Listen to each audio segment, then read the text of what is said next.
Noi non possiamo celebrare il 1° maggio senza ricordare tutti quelli che per lavoro e di lavoro sono morti.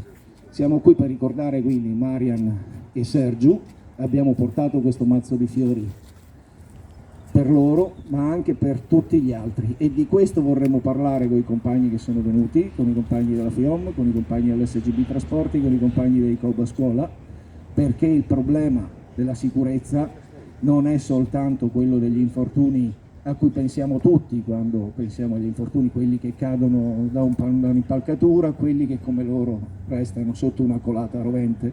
quelli che muoiono in itinere. È anche in questo momento il problema della sicurezza dei lavoratori e delle persone, per esempio nei trasporti, per esempio nella scuola, per esempio in tutte le cose. Se il Covid ha continuato a diffondersi nonostante le chiusure, è stato perché le chiusure erano finte, perché in molti posti la gente comunque ha continuato a lavorare, e provate voi davanti a un altoforno a lavorare tenendo sempre e comunque la mascherina e le distanze, ma questo vale per esempio nella scuola, vale per gli autisti dei trasporti su cui sale e scende la gente senza alcuna verifica e controllo, senza certezze di igienizzazione eccetera, e tutto questo coinvolge poi anche chi sui luoghi di lavoro non ci sta. Questo è un problema che nessuno ha affrontato. Se siamo arrivati ad avere una sanità che non è stata capace di reagire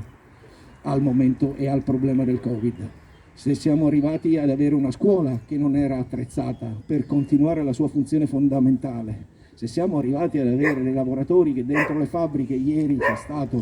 uno sciopero qui a Padova alla Zimet,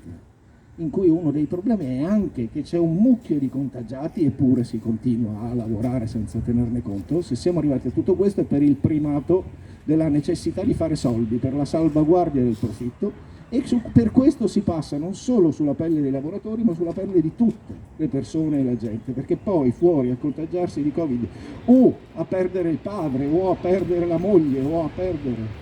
un parente o un amico sono tutti. Quindi è un problema che ci riguarda tutti e che riguarda il 1° maggio. Per questo siamo qui.